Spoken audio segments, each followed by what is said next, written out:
Good evening and welcome to ISTV News. This is Suraj Khongban Tabam giving you the news. First headlines.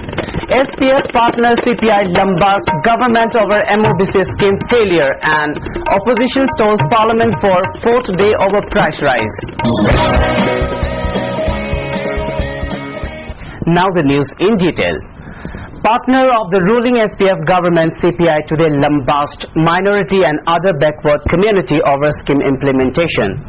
CPI MLA Mangi, speaking at the question hour of the concluding day of the assembly session today, said chickens given for poultry farming die soon after delivery and all that beneficiaries are left with was the chicken feeds. Beneficiaries are also taking money instead of fish fingerlings and tin roofs against the guidelines of the schemes. Carpenters are supplied with substandard equipments and they can hardly do their works, he said. Supporting CPI Mangi's charges, opposition leader Radha Binod Koizam said stoves and aluminium pots given for opening tea stalls have been found leaking. While urging the attention of the MOBC minister, he said the only real beneficiary of these schemes are the contractors. Replying to the charges, MOBC Minister Laudin said all purchases were done in consultation with experts of the concerned department and assured the House that any lapses would be discussed in the working committee, which has representative of MLA from minority community and IAS officers. Mangi in reaction said the committee may have experts and IAS officers, but they do not know the real problem of the people and urged the minister to increase the number of MLAs in the committee for better implementation self-employment schemes.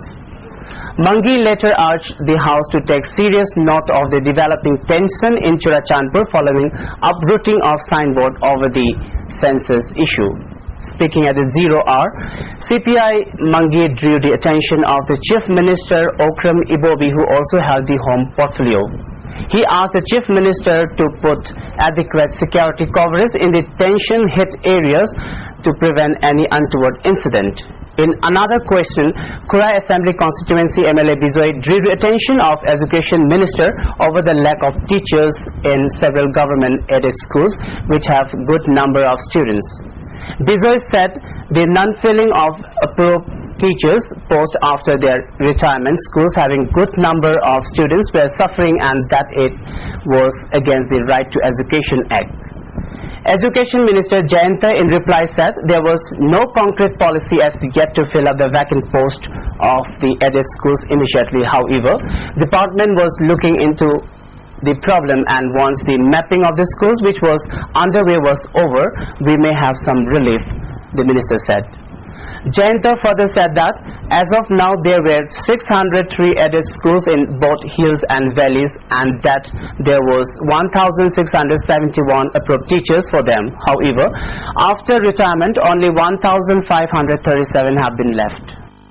It's the fourth day of the monsoon session of Parliament, but no work has been done till now. With the opposition determined to take on the government over the price rise issue, senior BJP leaders including L.K. Advani, Nitin Gadkari and Sushma Swaraj marched to the Rashtrapati Bhavan to hand over a memorandum to the President. They claim the memorandum against price rise has 1 lakh signatures collected people across India in the past 3 months. Parliament proceedings began with loud demands for discussions on the price rise issue in the Rajya Sabha and the upper house was adjourned within minutes till 12 noon. The Rajya Sabha was later adjourned for the day. In the Lok Sabha, opposition leaders like Sarad Yadav and Mulayam Singh Yadav requested Speaker Maira Kumar to allow a discussion with a vote. Mulayam said that the government was not ready to listen or respond. The ruling Congress reiterated that it was willing to discuss the issue. It doesn't want to vote.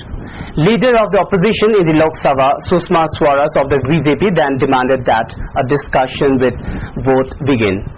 The Speaker requested the opposition to let the question hour take place first, but the members trooped into the well of the House, forcing an adjournment. Proscribed Armed Group Revolutionary People's Front has criticized India's effort to ban the armed groups of the